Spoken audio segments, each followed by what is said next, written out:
Jeff McHenry, and I'm located in Seattle, Washington.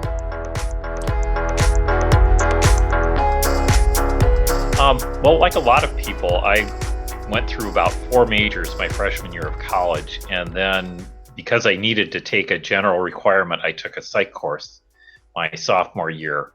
And I had a very charismatic prof, and I loved the class. I just thought it was fascinating.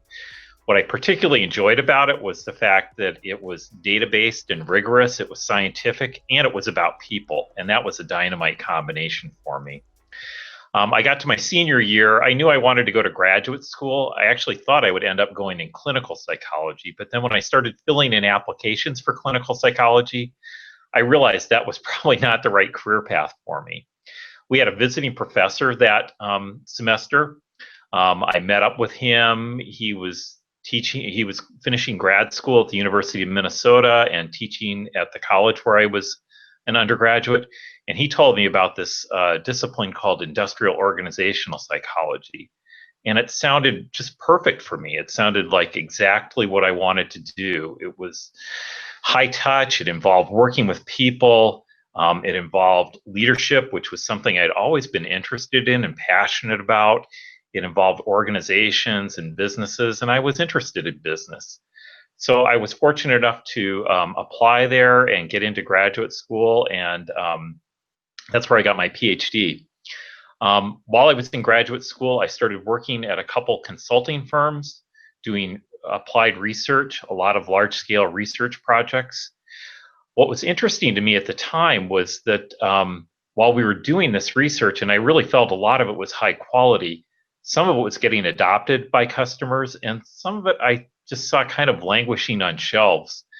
So I got very interested in what was it that made the difference between research that actually got used by organizations and what didn't. And that sort of started me on a little bit of a different career journey. I wanted to go inside a company.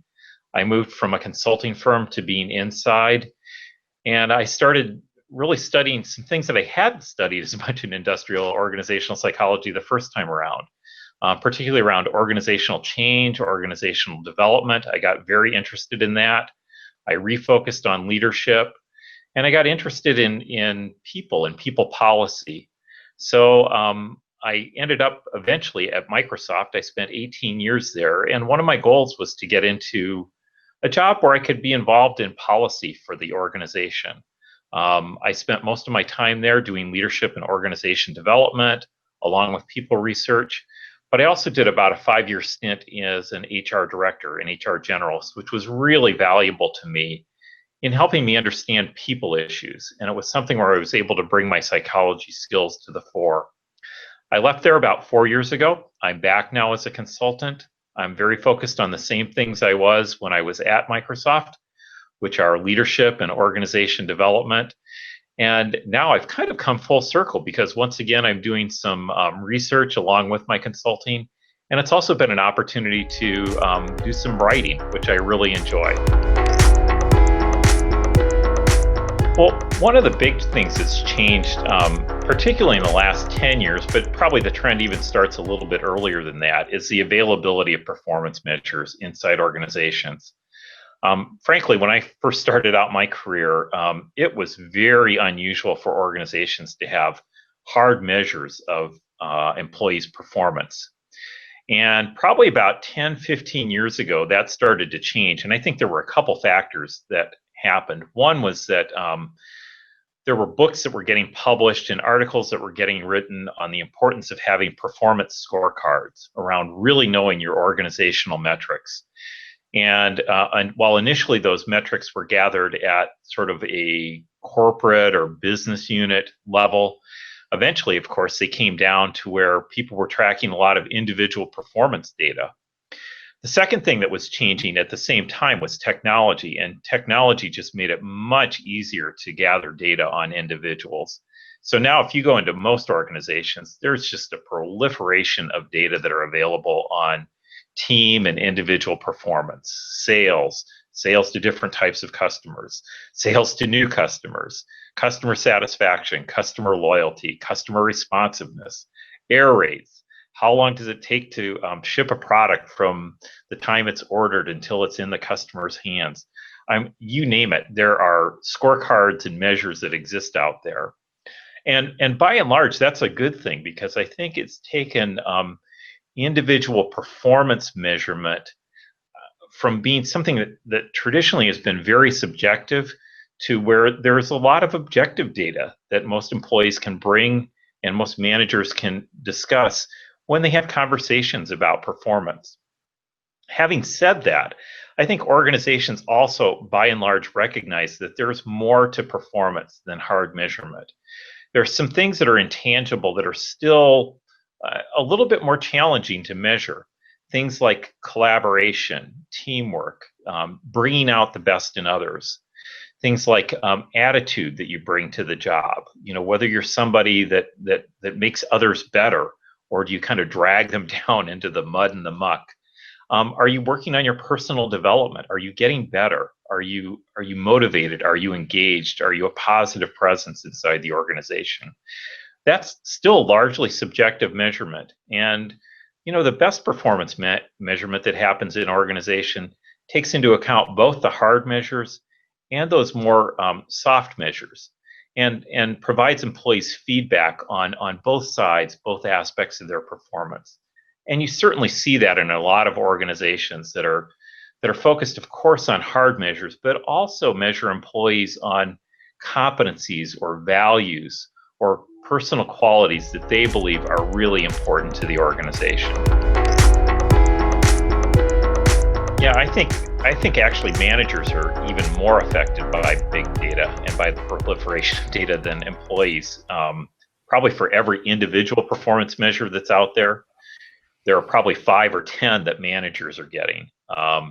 And it's funny, when I talk to colleagues and friends who are in management and leadership positions, they'll often talk about scorecard fatigue. And what they mean by that is there are 40 or 50 or 60 metrics that are being measured that are on some scorecard somewhere. And every time they sit down for a one-on-one with their manager, they're getting evaluated on those. And I think a skilled leader really needs to understand that life is about more than scorecards and metrics, and that those sorts of discussions where you're just harping on scorecards constantly get a little debilitating and a little wearing after times. But I would, just to echo your question, I think managers have been probably more affected by being measured for their team and unit results on so many dimensions than even employees have, individual contributor employees. Well, I think savvy managers use all the performance data that they have available to them in a couple ways. The first way is really descriptive. I'll call it descriptive information. As a manager, you have access to typically dozens and dozens of metrics on your business. Again, you might have sales data, you might have customer satisfaction data, you have data about your operational efficiency, you have data about how your employees are developing, you have data on attrition. So you have a host of data available to you. And so a savvy manager is going to have a pretty broad view, just to begin with, of how her business is performing and parts of the business that are performing well and not so well. So that's one way that I think savvy managers are using the performance data. Even at an individual level, they can look at data and they can know which employees need help, which employees need a little bit more coaching, or which groups of employees do. But there's a second way that's becoming increasingly important, and this involves a lot of big data sometimes, although it doesn't have to. And that is that in addition to performance data, managers often also have access to a lot of other data that can give them insights into why teams or individuals are performing more effectively than others. So for example, when I worked at Microsoft, some of the data that managers routinely had available to them were data from the employee survey about employee engagement, about my management style as a leader, about the amount of feedback and coaching they were getting. They also had data about the level of experience of their employees. They had data about the diversity of their teams. So they had a whole host of data on their teams that wasn't performance data, but it was data that could be used in diagnostics. And one of the cool things that's happening inside organizations right now, and industrial organizational psychologists are really involved in this, is looking at the relationships between this other data and the performance data. And when you can find those relationships and hand that information off to a savvy manager so that they know, for example, gosh, more diverse teams perform better in my organization than less diverse teams, it's a sign to them that if I really want to affect the performance of my business, perhaps I ought to look at making sure that I've got the right level of diversity on my teams. Or perhaps I ought to look and make sure that the employees in those teams are getting the feedback and coaching that they need.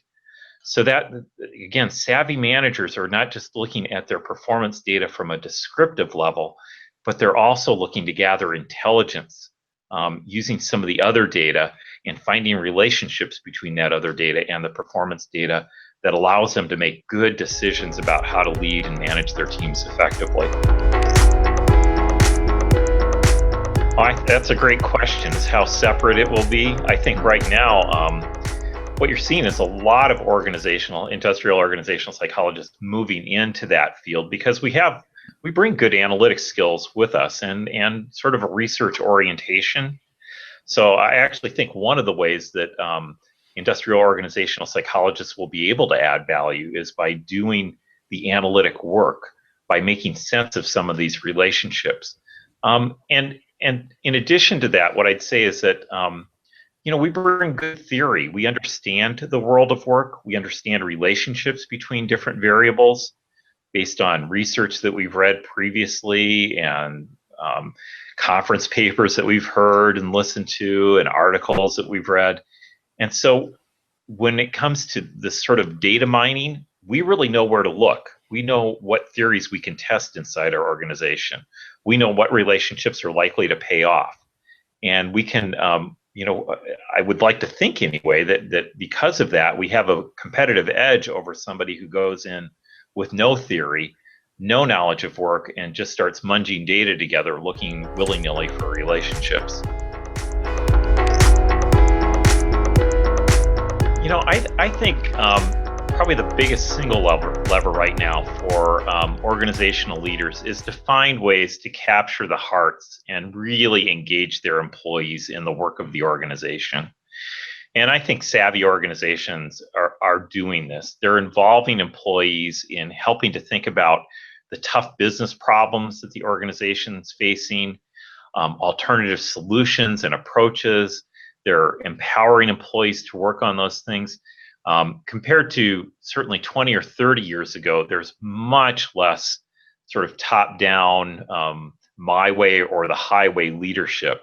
And I think it's paying off in terms of employee engagement and productivity.